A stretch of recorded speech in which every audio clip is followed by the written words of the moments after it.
The ways I think that the family is so under attack nowadays because the family is the weapon. It's kind of like that Tom Cruise, the Top Gun movie that came out, I don't know, a year or two ago. The whole plot of the movie was to take out the enemy's weapon. And I think that the weapon that God has given to the church is the family.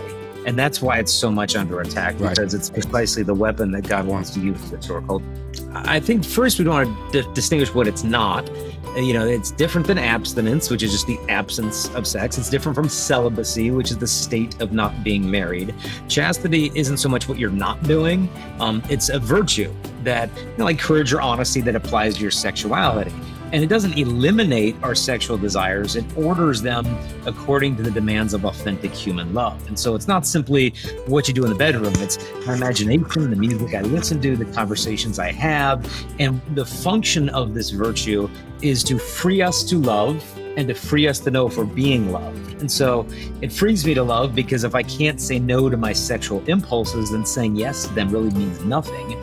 I can't make a gift of myself if I don't have self-mastery. So in that, I become free to love. But then it also makes you free to know if you're being loved, because if a person's unwilling to be in a relationship with you, a dating relationship where you're not willing to do those things, and then they're going to break up with you, it shows, well, they never really wanted you to begin with. They just wanted the pleasure they were trying to get from you. And I'm 18 years old, and I came to you and said, you tell me I can't do this, can't do that. So I'm listening. What'd you say, Jason?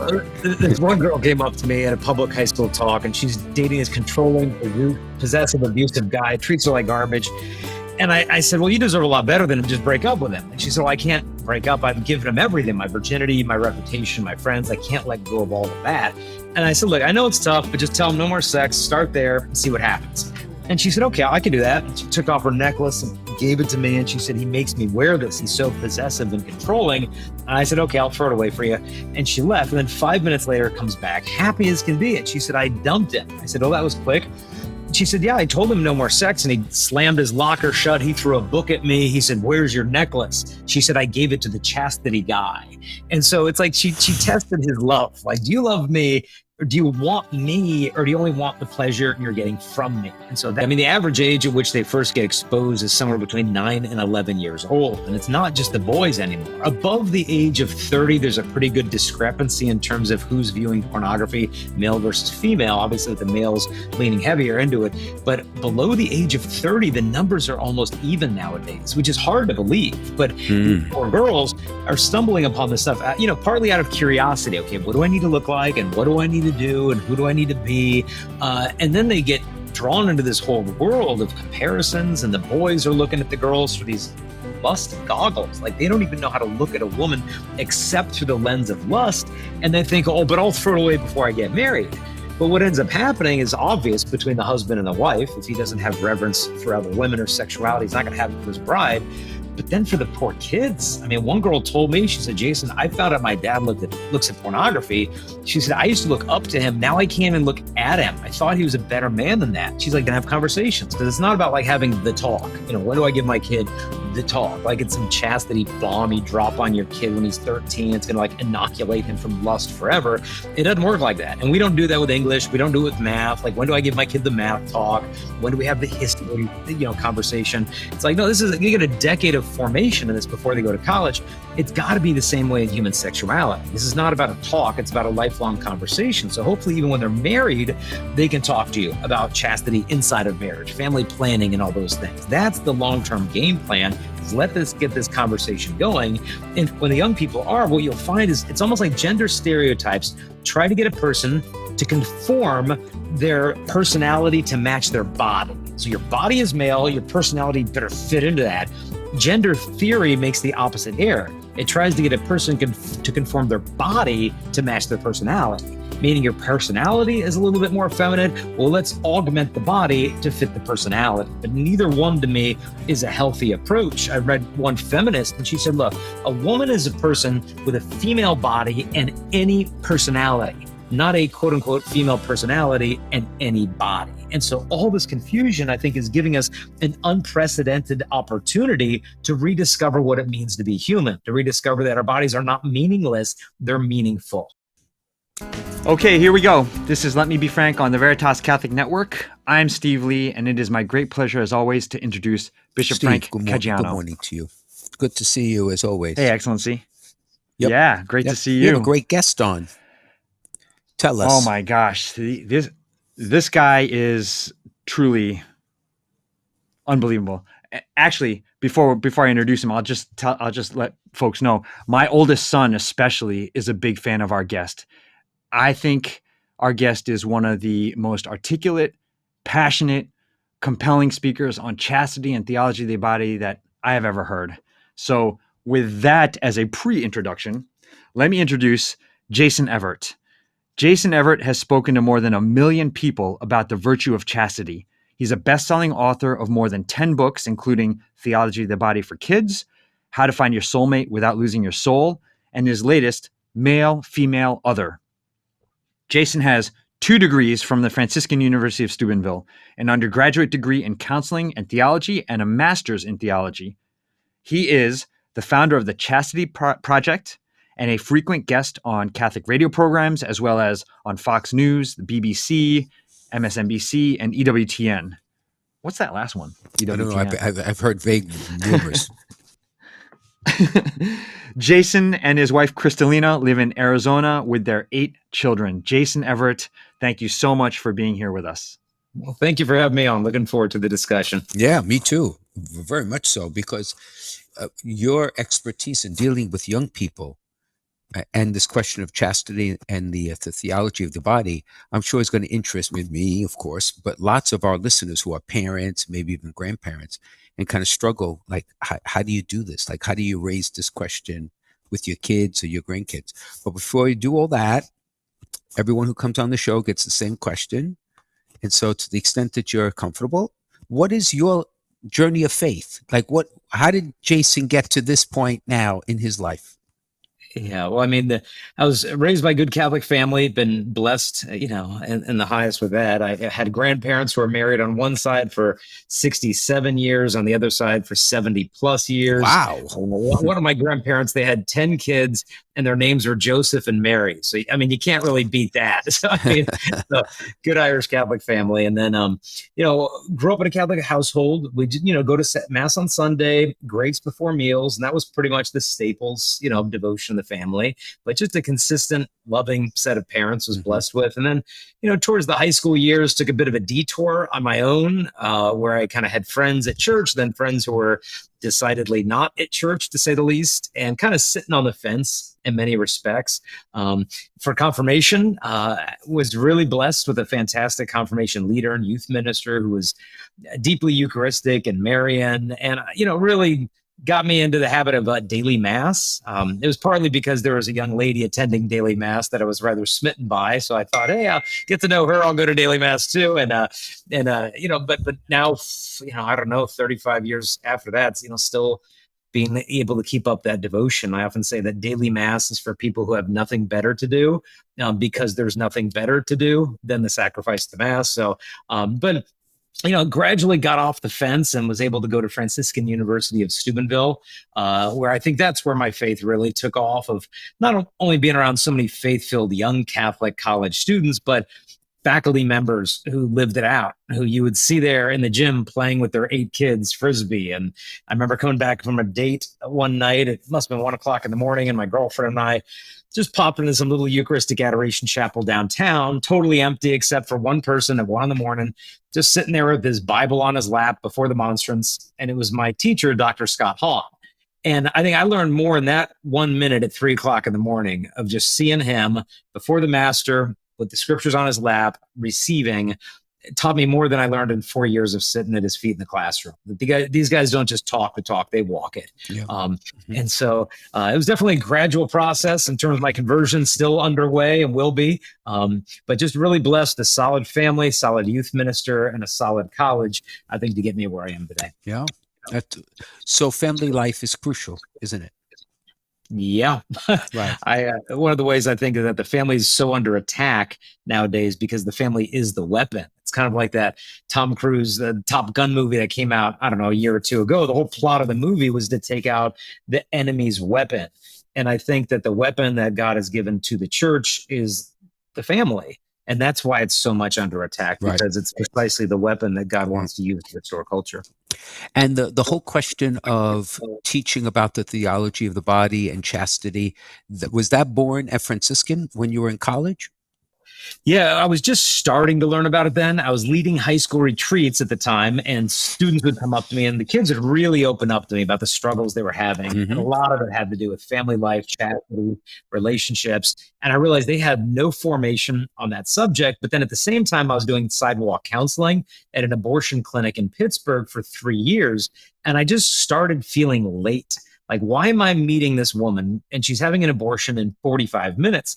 Why couldn't I have met her when she was 15 years old? Because maybe if she learned about chastity then, she never would have been in this situation today. And it felt like everybody's focusing on the supply of abortion, but nobody's dealing with the demand for it. And I felt like I was kind of throwing sandbags on the banks of a flooded river when there's a dam broken upstream. And I could spend the rest of my life here doing this. But if I'm not going to the core of the issue, to me, which was unchastity, which was fueling the demand of the abortion industry, then I wasn't getting to the root of the issue. Right. And it was at this time that I was learning love and responsibility, started sharing that with young people, kind of saw the light bulb go on. And I realized this is the antidote to so much of this hurt and confusion. Right. So if I were to ask you, define what the virtue of chastity is, how would you define it? I think first we want to distinguish what it's not.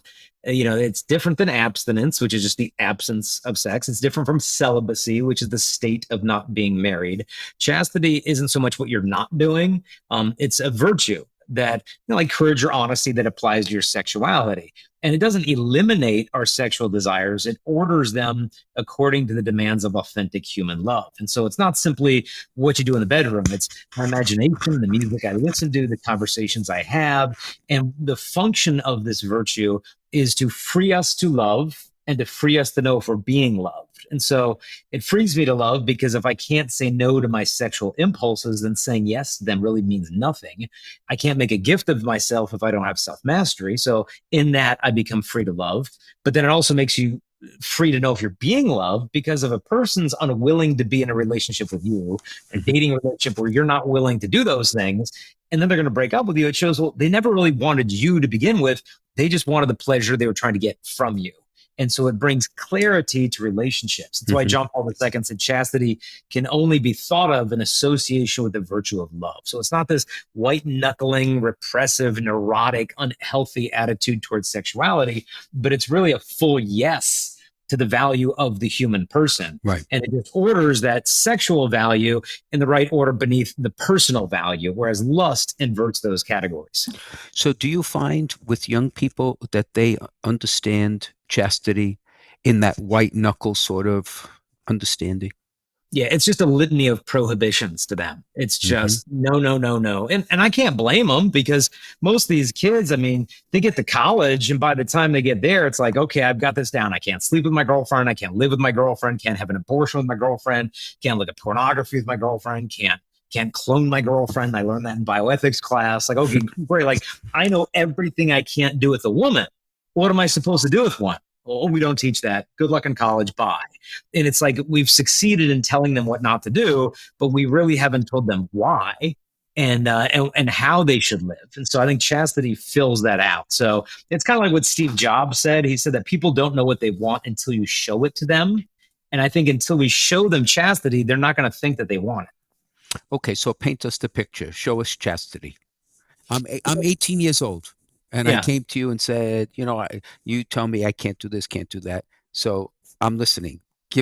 What'd you say, Jason? Well, this one girl came up to me at a public high school talk, and she's dating this controlling, possessive, abusive guy, treats her like garbage.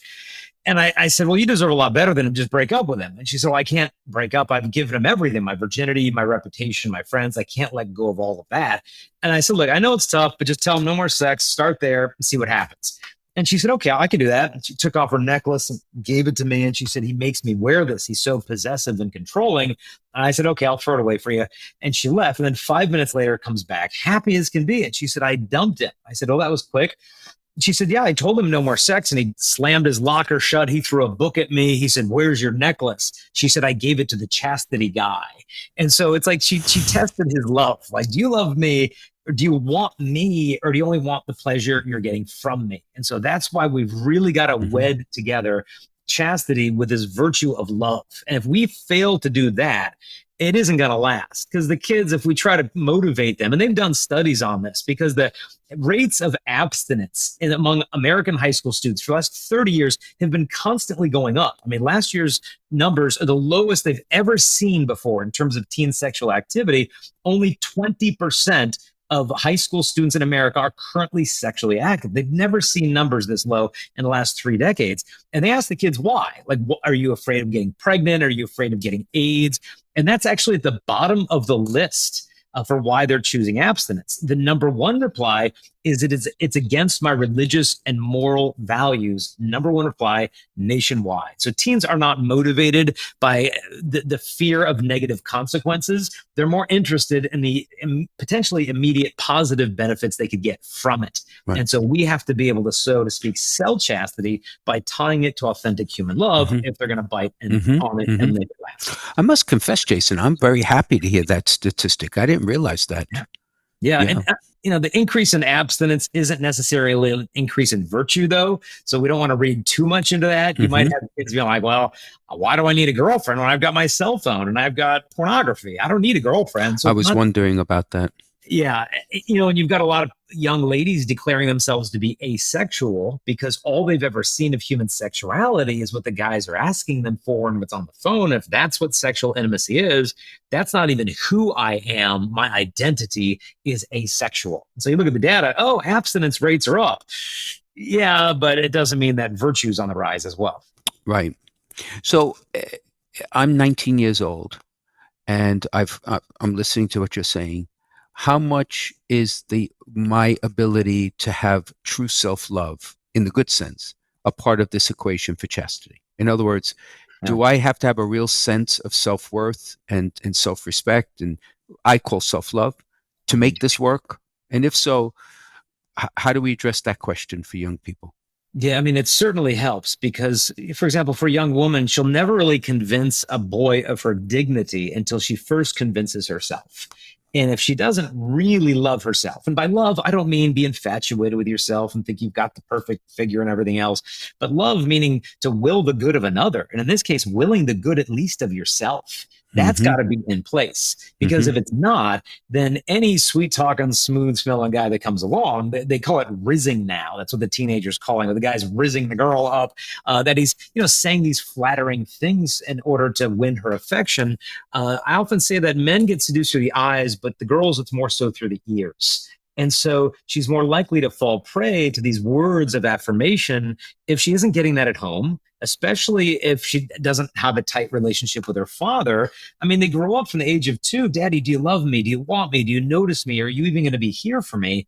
And if he's absent emotionally or physically, or he's abusive, she goes in the world and that question is not answered. And then the older guys show up. Yeah, I notice you. Yeah, I want you. It feels like it's making up for that missing love. And so, yeah, the self-love piece is an essential component. And it's tough when there's so many coming from fractured families. One boy told me, he said, I know what you mean about divorce. He said, Jason, my dad's on his 9th marriage. And 9? And the boy was 16 years old. Yep. Wow.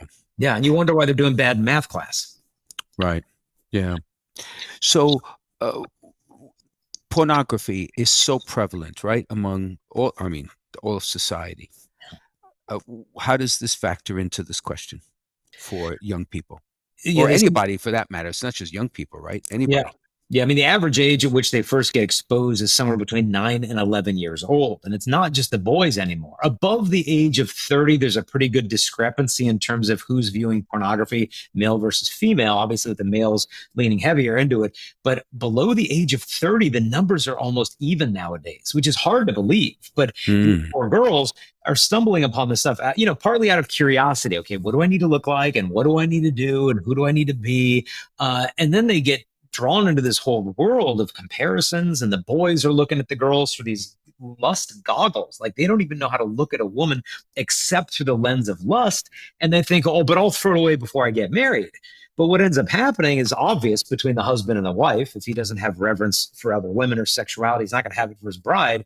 But then for the poor kids, I mean, one girl told me, she said, Jason, I found out my dad looks at pornography. She said, I used to look up to him. Now I can't even look at him. I thought he was a better man than that. She's like, Jason, my dad's lusting after girls who are like 2 years older than I am, while my mom's sleeping in the next room. Then he erases internet history, thinks we don't know, and kisses my mom and goes to work the next day. She said, it makes me sick how much I resent that guy. And so the fallout that happens from this is generational in its impact. And so that's why it's not, can't just be like, oh, those randy little teenagers. It's like, no, no, no. This is cancer throughout marriages. This is destroying things. And a lot of these husbands are gaslighting the women into thinking, well, I'm not actually doing it. You're just too uptight. And I've got to do this because you're not as available as you should be. And so he's putting all of the blame on her. Like, you are the cause of my addiction, which men have pretty much been doing for thousands of years anyway. I mean, she's the seductress. She's the occasion of sin. You're the trigger of my lust, instead of owning what needs to be healed in that guy. And so as parents, we got to become vigilant. You got to become computer literate. I mean, some of the parents, I mean, God bless them, but like, they don't even know how to open an email attachment, and their kid is like hacking into the Pentagon's website for fun after school. Like, we got to catch up and protect the family. Right, right. So let's segue, because we spend a lot of time talking about young people, and rightfully so. But if the insight of the Directory on Catechesis is that our catechetical efforts have to be aimed at adults, so let's apply that same principle here. Yeah. Right. What's your read of the landscape of the adult population in our church vis-a-vis this question of chastity, and then we could segue on to the theology of the body, but of chastity in particular? Is it a topic that comes up in conversation, discussion, catechesis amongst our older folk, we who are the older folk of the flock? If you're talking about catechesis and chastity for Catholic adults, it's like, what? Like, no, sorry, that didn't happen. I mean, the parents come to me and the conversation is this: where were you when I was 18? Where were you when I was in college? I could have used this 30 years ago. I would have picked a different spouse. I wouldn't have ended up in that relationship or pregnant with this, like, everything would have been different if I had heard this 20, 30 years ago. So there's this massive void. And the challenge for the parents, it's like, okay, this was never given to me, and now I need to deliver it to my teen because I'm the primary sex educator. Hopefully they realize that, but they were never taught this. And now they have to deliver it to teens during a time that seems like it's more difficult than ever for the kids to be pure. So the parents need to step up and be able to speak, because if you don't, the world will just fill the void of that silence with a very contrary message. But more important than just talking to your kids about it, you got to live it out. I mean, your kids aren't always going to obey you, but they'll never fail to imitate you. And I mean, like, what am I going to tell my kid? Like, you need to obey the church's teachings on sex before marriage, but your mom and I, we don't need to listen to what the church has to say about sexuality inside of marriage. It's like, these virtues are more easily caught than they are taught. So the parents need to live it out, not just send the kids off to some Catholic youth group and hope they'll do all the catechesis. Yeah, you see, that's a very interesting and important distinction, because my sense is a lot of parents in our schools and in our faith formation programs, and just in general in our parishes, they want to be given the language to talk to their young people, their children, about this topic. But you're raising a very important distinction, is that before or even while you are talking the language to them, you yourself as an individual need to be living this virtue of chastity. Yeah. Right, in your own state of life, whatever that may be. Yeah. So if that's the case, and it is, how do we address this vacuum in the church? Like, what do we do to get people to really kind of look within themselves and say, well, am I living chastely? Yeah, it's a challenge, because a lot of times we would give these chastity talks and the parents would drop the kids off and disappear and then pick them up 2 hours later. And we change it. We're like, no. The parents need to come with the kids and they need to hear this presentation we're giving. And that way on the way home, you guys can have conversations, because it's not about like having the talk. When do I give my kid the talk? Like, it's some chastity bomb you drop on your kid when he's 13. It's going to like inoculate him from lust forever. It doesn't work like that. And we don't do that with English. We don't do it with math. Like, when do I give my kid the math talk? When do we have the history, conversation? It's like, no, you get a decade of formation in this before they go to college. it's got to be the same way in human sexuality. This is not about a talk, it's about a lifelong conversation. So hopefully, even when they're married, they can talk to you about chastity inside of marriage, family planning, and all those things. That's the long-term game plan. Let this get this conversation going. And so I would recommend to the parents, like, you've got to learn this. You've got to understand, why does the church teach what she teaches on family planning questions, on pornography and marriage, on this, on that. You can get books like Christopher West has one called Good News About Sex and Marriage. I've got one called Pure Intimacy. Talks about NFP and marriage. Learn this stuff, because it's not about just like learning what I need to tell my kid. It's like, no, I need to be sold out on this myself. Because, yeah, we can sit around the dinner table and bless us, O Lord, and these thy gifts. Okay, great. Okay, he's Lord of the dining room table. Is he Lord in the bedroom too?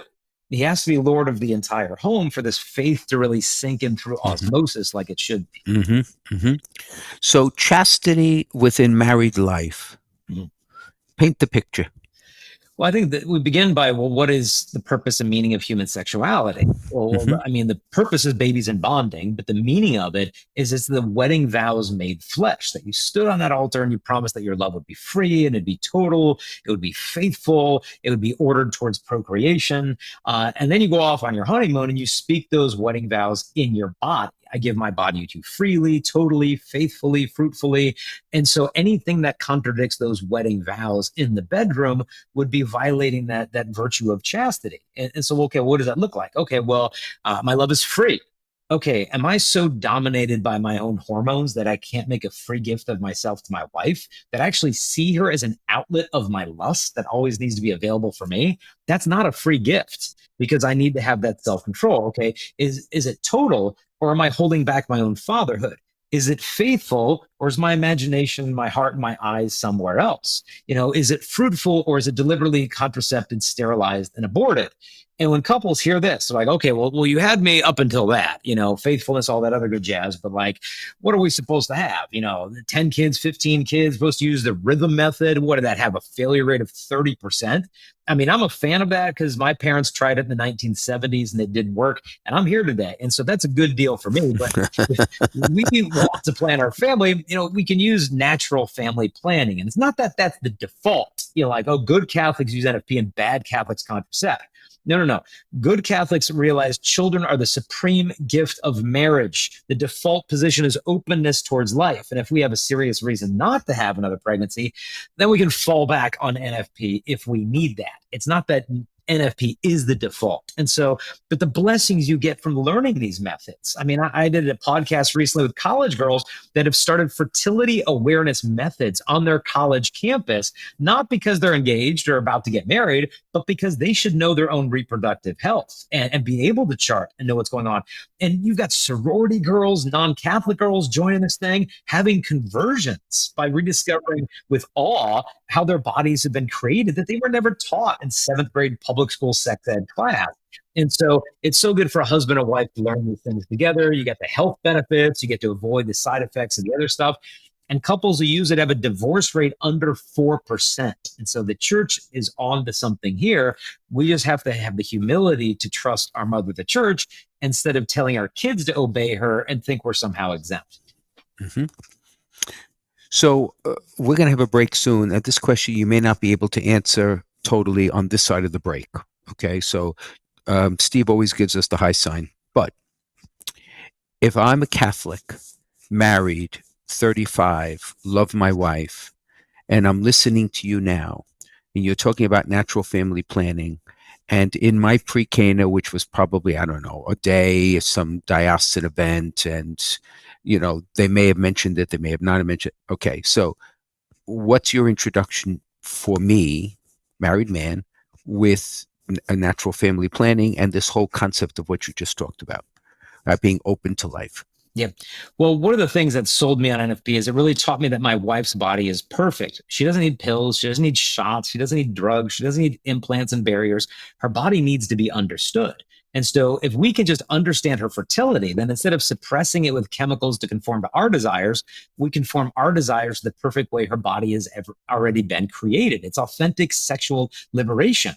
I knew of one couple that had a conversion, stopped contracepting, started charting a cycle. Husband looked at it, honey, something looks wrong there.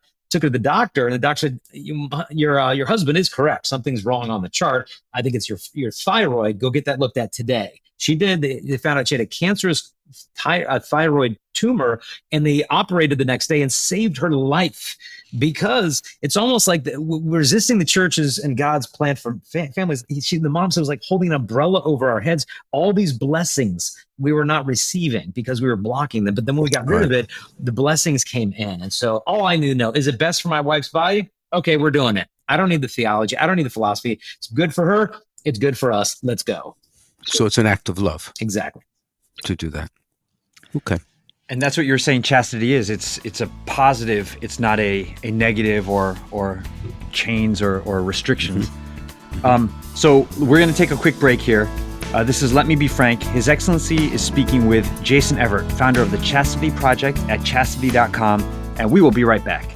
If you're concerned about your end-of-life plans, searching for a Catholic cemetery, or have loved ones who are buried in one of the 14 Catholic cemeteries throughout Fairfield County, now might be a good time to begin planning for yourself or for other family members. Call one of our family advisors at 203-742-1450 and select option 5 to leave a message, or visit www.ctcemeteries.org. Many people don't realize that they can be buried with their deceased loved ones, even if all of the family's in-ground plots have been taken. The Diocese of Bridgeport Catholic Cemeteries provides in-ground burials, as well as columbarium and mausoleum options. This makes it possible to unite your family together in the same cemetery, and it's an opportunity to build a bridge for your family back to the church.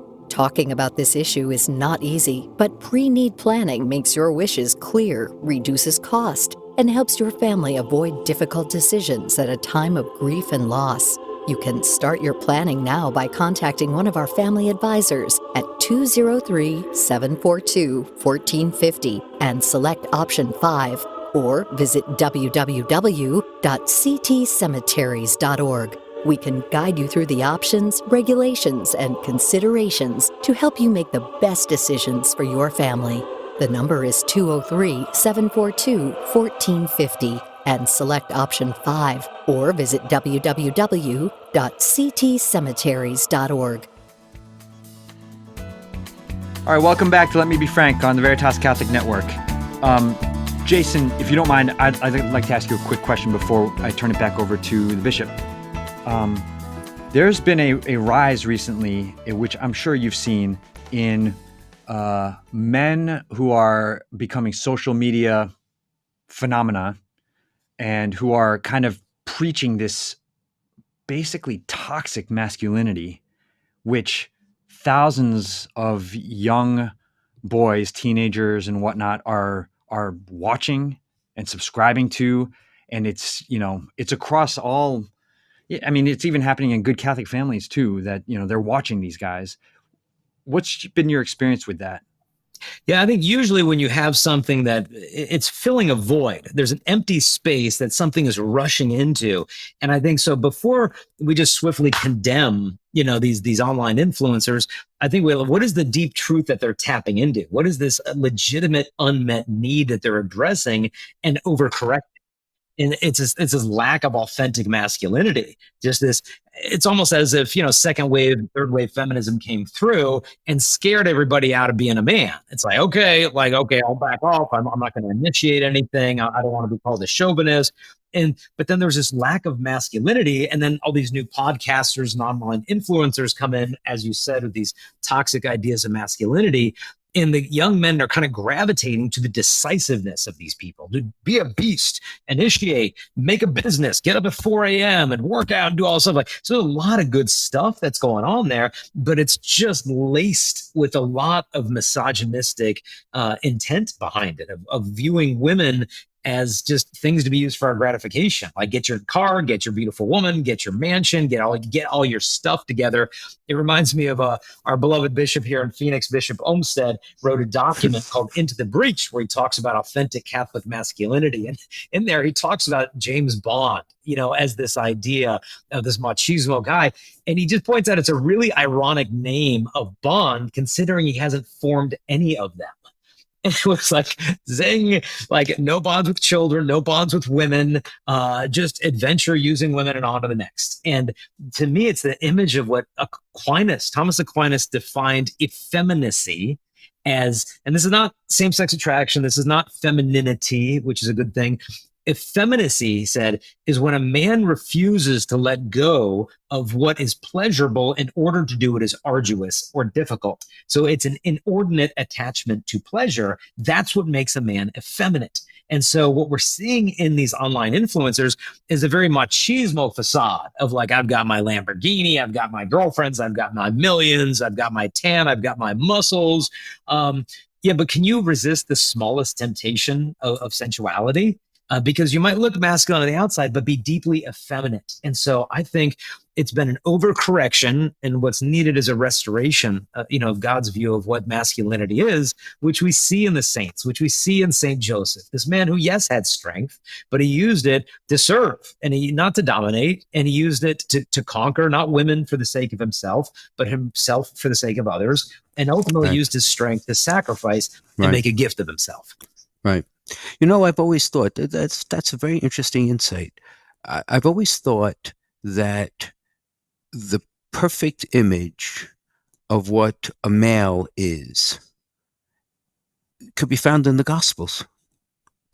I mean, Jesus is the perfect human being, but he was also male. And you look at the qualities of the Lord. So the Lord was decisive. The Lord was forceful. The Lord was merciful. The Lord cried at the death of his friend. I mean, these are all qualities that fit into what I would consider to be a man who's trying to live his life in imitation of the Lord. And I think some of the stereotypes that society has created is feeding this too, isn't it?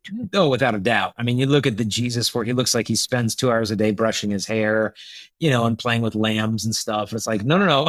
Read the Gospels. It says, that he was making a whip of cords. Like, I can imagine when the apostles saw, like, what are you doing there, Jesus? Are you making? Yeah, well, get out of my way, I'll tell you. Things like we had at summer camp. He's like, no, I'm making a whip. I'm like, what? What do you do with that? Like, so we have a man, like you said, who was decisive. He initiated this gift of life-giving love. He wasn't passive and afraid of what others would think, and ultimately it cost him his life. But yeah, so like in becoming man, he didn't just reveal God to us; he kind of revealed us to ourselves. Right. So let's go back then to the basic question about chastity. All right. So, for a young person who is living in a time when the question of gender is in many circumstances up for grabs, where there's not clarity.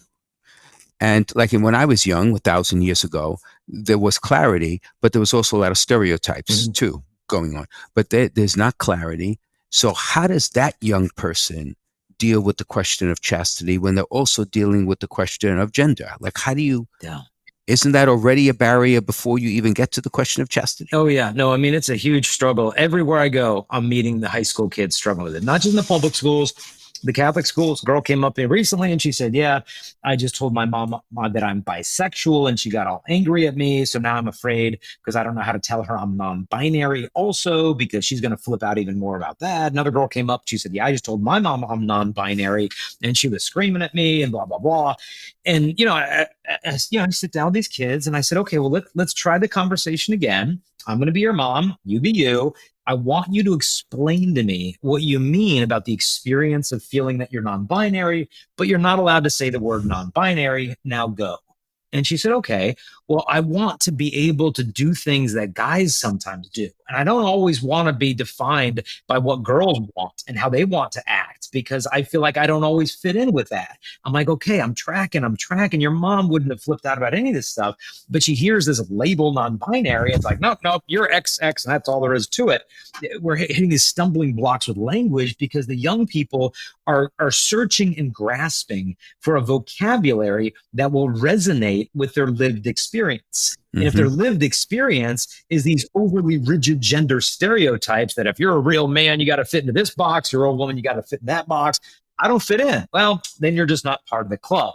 It's almost like feminism cannibalized itself, that it was so eager to throw away all the stereotypes. Now they're being defined by them. Of just like, hey, you don't fit the stereotype. Well, maybe you're not even a woman to begin with. And so it's almost like a snake that kind of starts eating its tail, and then it gets all the way up to its head. And it's like, well, what do I do now?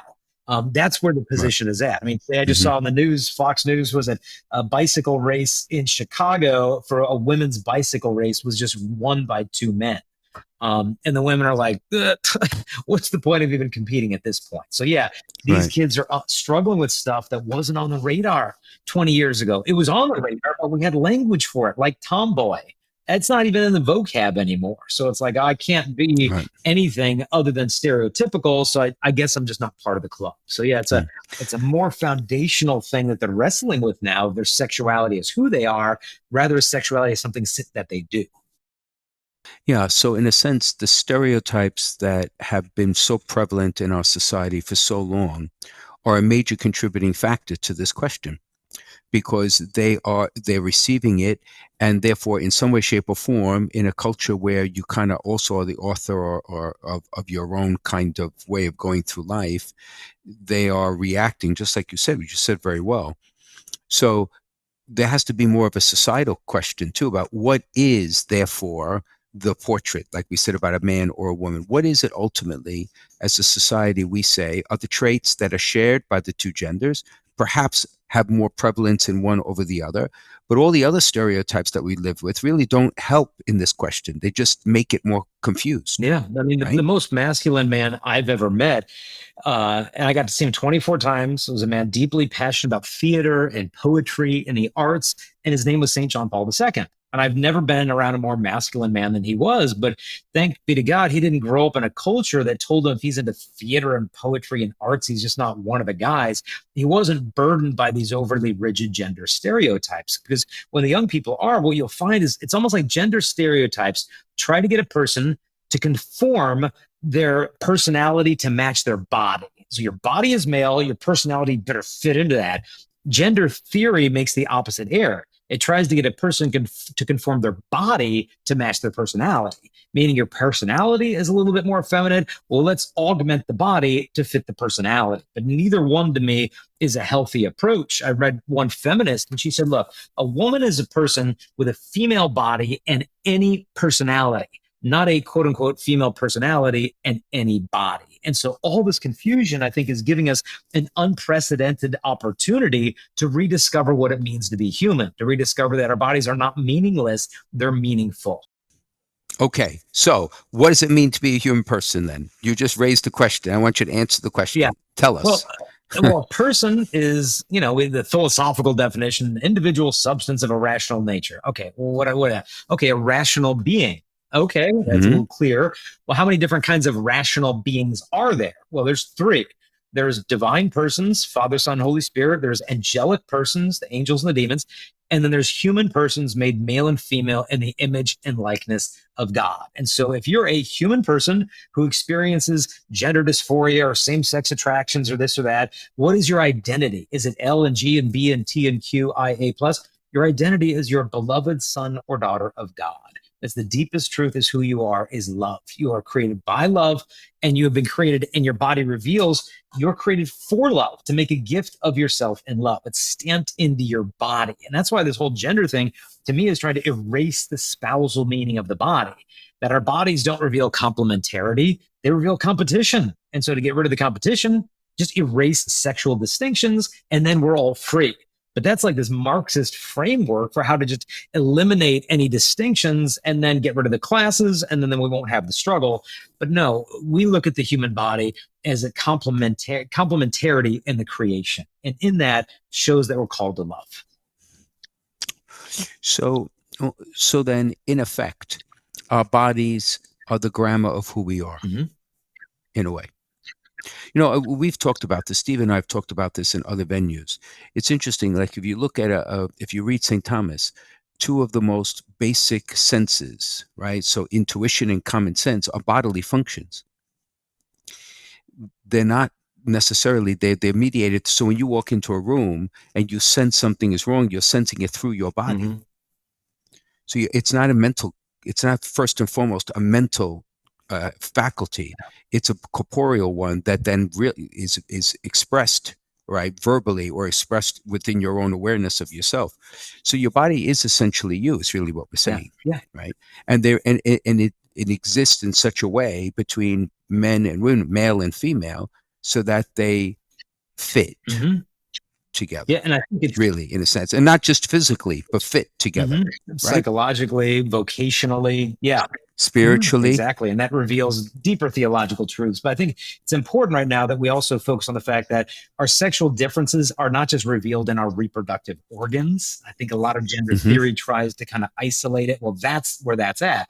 No. Every single cell of the human body that has a nucleus is sexed. Our senses are completely different. That women, I mean, their ears, they have microscopic hair cells that vibrate with a different intensity than the man's does, which amplifies her ability to detect nuances and inflections in the human voice. I mean, it's fascinating stuff. Even the sense of smell, that women have 7 million more cells in the olfactory bulb of their nose, which amplifies their capacity for distinguishing scents. A mom will walk into her teenage boy's room and be like, what died in here? And the boy's like, I don't know, it smells good to me. Like, the smell's more sensitive, the hearing sensitive. They can see shades of color that are imperceptible to the male eye, even on the skin. They've done studies where they found that the least sensitive female in terms of her skin was still more sensitive than the most sensitive guy was. There was literally no overlap in terms of the sensitivity of the skin. Then you look at the hearing, the sight, the voice, everything. It reveals that God has created us, male or female, down to our very souls, and that this is a good thing. But this is why we can't change our sex. You'd have to change every cell of the human body. Of the body. You know what I find always ironic? I must confess, you talked about toxic masculinity and all the rest of it. It is a fact, it's a scientific fact, that the pain that women endure in childbirth wouldn't be unbearable for a man to bear. It wouldn't be, or would be. In other words, women can endure pain Yeah.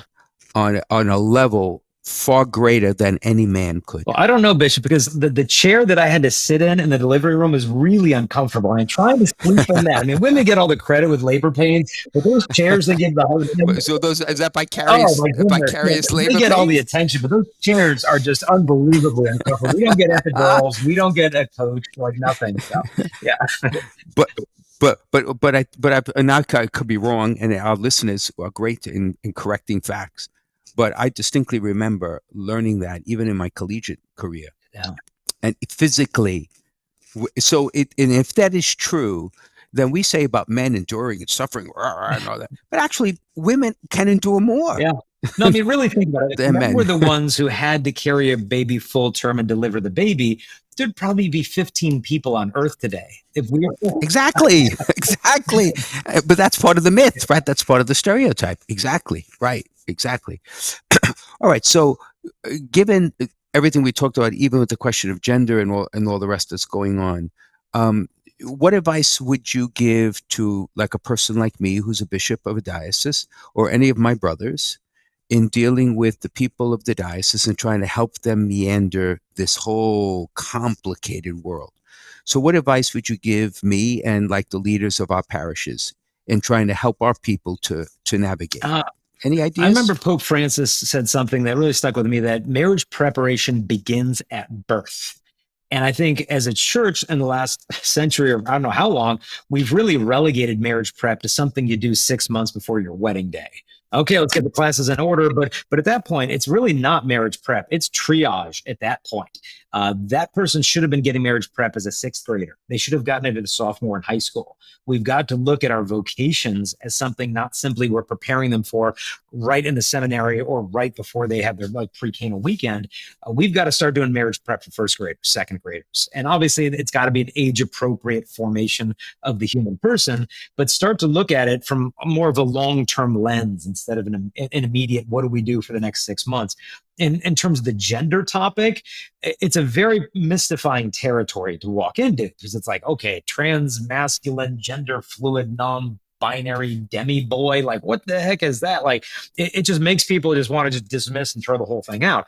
But for the Catholics who are in the pews, who experience gender dysphoria, and they're there, and I'm having routine emails and conversations with these individuals, they often feel completely invisible.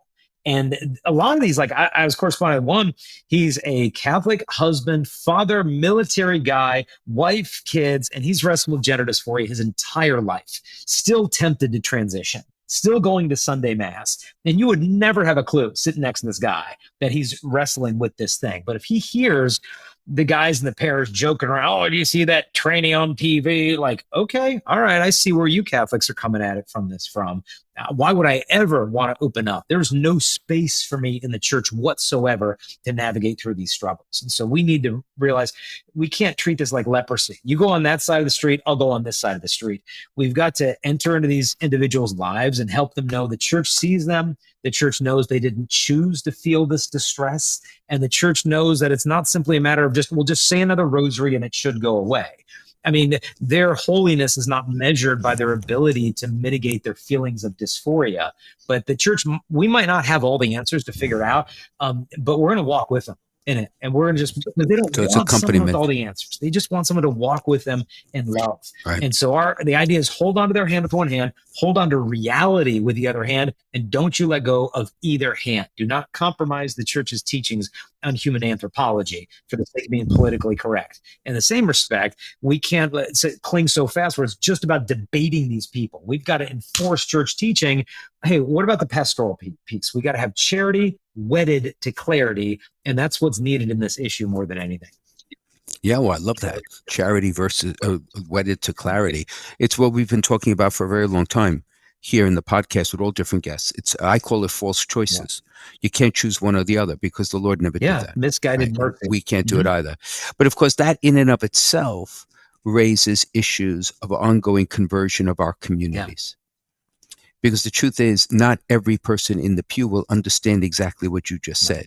And they may be very apt to judge that process of accompaniment. He's soft, he's part of the culture, he's a renegade, he's or she, or whatever it may be. And of course the Lord went through the same thing, but it's so then who accompanies the accompaniers is the other question I have as a bishop. Yeah, it's unfortunate that the idea of a listening church has been so misused to promote ambiguity when there's so much strength. And if we can listen, while holding fast to orthodoxy of, let's talk about this stuff. I need to know where you're coming from. What does it sound like when you hear this stuff come from the pulpit? Well, I feel like, you don't understand us. And you're using that language, and that doesn't describe me or my experience. If we're not listening to them, we're tone deaf, and it's going to show up in the documents of the church. And so we can't afford to live in our little, ivory towers of orthodoxy. We're never going to leave what the church teaches, and we always need to hold fast to that.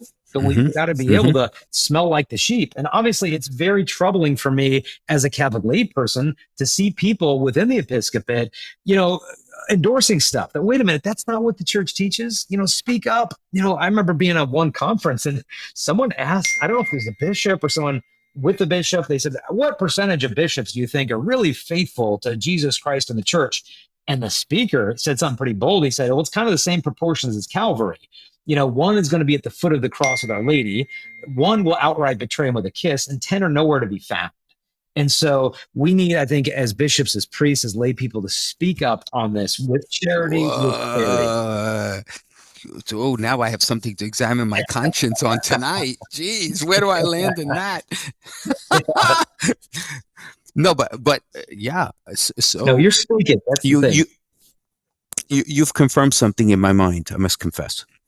And it is, I've always held that these sort of topics, when you gather adults together, these sort of topics need to be presented and then need to be talked about in the same event. You can't just present, you got to give people an opportunity to wrestle with the nuance, with the detail, and if it is done well, with their own personal experiences, right? You can't just present something and say, take it or leave it. It doesn't work that. And adults don't learn that way. And what we're really talking about is learning from the heart. It's not just learning the mind, it's learning from the heart. So in our planning here, we're planning multiple opportunities in the category of truth, right? Truth, beauty, and goodness, to try to help our adults kind of wrestle with things. And of course, this whole question of gender is going to be one of them. And there is other, even apologetics in general, right? We've talked about that.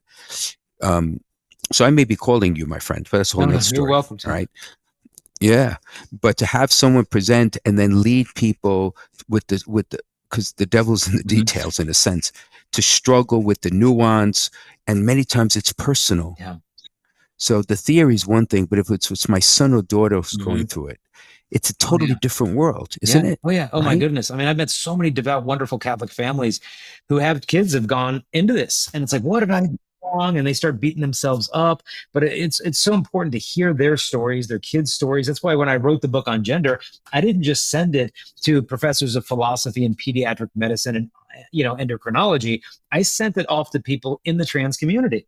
Tell me what you think. Tear this to pieces and send it back to me. And they made literally hundreds and hundreds and hundreds of edits to the manuscript, some of which I couldn't accept because it would compromise church teaching. But I was like, you know what? You're right. I nuanced that very poorly. And yes, I did misunderstand your position on that. But it is so much more stronger of a document because of them. And I was so grateful to them that they were willing to go through. And, at the end of the day, you don't see eye to eye on everything. But if I'm not willing to listen, I'm twice as stupid. Right. Because the truth is not always clear until you walk the journey. It's like Emmaus, right? It takes a while until a person can actually say, okay, so now I really do understand what it is the Lord is asking of me. Yeah, and I learn with every single conversation I have, especially with that community, how much more I still have to learn from where they're coming from. Okay, so I think we only have like 30 seconds.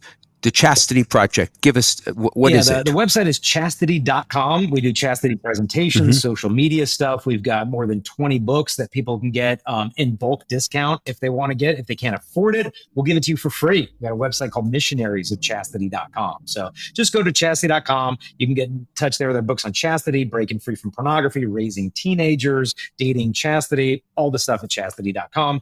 And the podcast, Lust is Boring. It's all there. Great. Well done. Jason, thank you. It's a blessing to be on.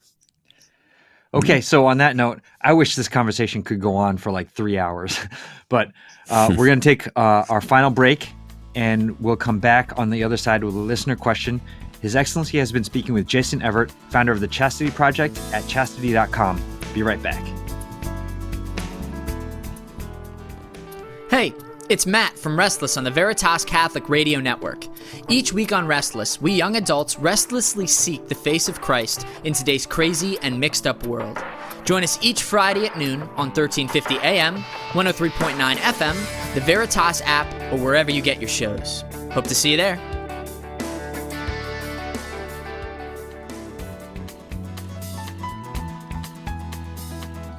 Okay, welcome back to Let Me Be Frank with Bishop Frank Caggiano. All right, Excellency, here is this week's listener question. It says, it's simply, I noticed that on weekdays there is no Old Testament reading. Why is that? Well, it's interesting. The only time I'm aware of where there are no Old Testament readings, I presume in the celebration of Mass, is at Easter season, when we read through the Acts of the Apostles. But in fact, in the lectionary, there's ample citations and selections from the Old Testament. And of course, in the Easter season, because we're celebrating the birth of the church too. So I'm not exactly sure what context the question is, what it's referring to. But generally speaking, the Old Testament is read. I'm going to jump out on a limb and say that they meant there's no epistle. No second reading. Yeah. That would make more sense, right? Of a question. Yeah, and because the church is merciful during daily Mass. No, but if you're going to Mass every day, right, you want to be able to read the scriptures and pray over the scriptures and be fed by the scriptures, but you got 365 days to do it. So you don't have to do it all in one fell swoop, is my point. There you go. All right. So if you have a question for Bishop Frank, send it in on social media, or you can email questions@veritascatholic.com. Bishop Frank Caggiano is on Facebook, Instagram, and Twitter. So is Veritas Catholic Network. And we would like to thank our sponsor, Foundations in Faith. A grant from the St. Therese Fund for Evangelization makes it possible for us to bring Let Me Be Frank to you. Foundations in Faith is committed to supporting and transforming pastoral ministries in the Diocese of Bridgeport, and you can learn more about their outstanding work at foundationsinfaith.org. Jason Evert, like I said, I mean, we could listen to you for hours. This was very outstanding. So thank you very much for joining us. No, it's Give a us the blessing. website again. Thank you. Just chastity.com. Easy to remember. Well done. Jason, thank you for your time. And thank you for your ministry and service to the church, because that ministry is very much needed. Well, thank Very you for your much. prayers. Yeah, so let's pray actually, no? In the name of the Father, of the Son, and of the Holy Spirit, amen. Heavenly Father, we ask that your Holy Spirit bless Jason, his ministry, those who collaborate with him, to bless our listeners in these very challenging times, to bless all those in leadership in the church, that this may be a time of courageous witness and to be joyful heralds of the message of truth and liberation and freedom that comes in Jesus Christ. We ask that you bless us all in the name of the Father, and of the Son, and of the Holy Spirit. Amen. Amen. Thank you, my friends. Thank you, Steve.